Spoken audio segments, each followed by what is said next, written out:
Hey, today we're working on a water pump on a 5.7 liter Chrysler Jeep Dodge engine. This is a 5.7 HEMI we're working on, and right there I'm just showing you that we're marking the bolts because there are different length bolts on this water pump, but the bolts on the water pump have been 13 or 15 millimeter. This will cover your 2005 to 2010 300s, Challengers, Chargers, Magnums, Commanders, and the Jeep Grand Cherokee. So this engine is in a lot of applications. But I put a picture up a little bit later of the bolts and the lengths and all that's encompassed. But we just wanted to make sure that we got it right.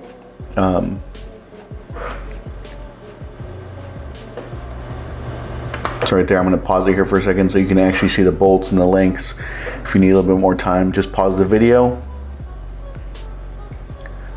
So right here, just dropping it down. But one thing that we did notice that there was cavitation on the engine block where the water pump goes. It looks like pitting. What happens is the coolant has little tiny bubbles that explode and pit into the metal. You can see it right there. If you see this on your engine block, recommend putting a small coating of RTV gasket maker onto the sealing surface of the engine block where the gasket for the water pump goes. You don't have to put a lot, just a little bit, just so you can seal that surface and make sure that it's good to go. So we left the bolts in and just dropping the water pump down. Had to move some of them out all the way to get everything to pass and clear. But I just speed it up and we just work it in. We didn't want to lose our location of the bolts just because of the different lengths. And I'll put a link in the description below where you can pick up this water pump on Amazon. It's actually a Gates pump.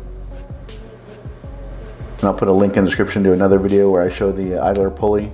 It's a star bolt. It's a T47 that you need. So right here, just check and make sure everything's good and everything's lined up, and it is. There's a coolant pipe that I'll show you here in a minute on how to get that in. Little trick of the trade. So just running it down. I believe this was a 13 millimeter we're using right here. Just run it down, all the bolts, and then here in a second I'll show you the torque sequence.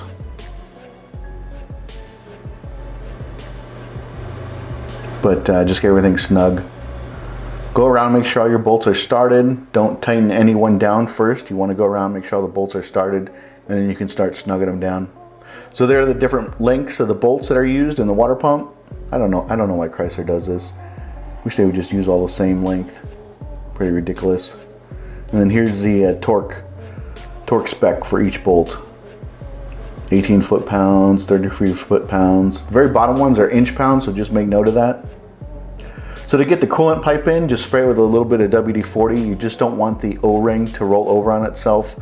There's a new O-ring in the kit that we got, in the water pump kit that we got from Gates. It came along with all the gaskets. Once you get that, you can use oil or WD-40, but once you get that, you just push it down in and it slides right in. That's a 10 millimeter bolt that I'm installing that keeps the coolant bracket or coolant pipe in place. Just tightening that down. This job was a medium difficulty just because of all the stuff you had to take off. I'm not showing you guys how to do all that. I just want to show you like more tips and tricks on how to do the water pump on this 5.7. So right here, there's a star bolt I was talking about. That is a T47 that you need to get that loose. That's the idler pulley for the belt, the drive belt. Just tighten that up by hand.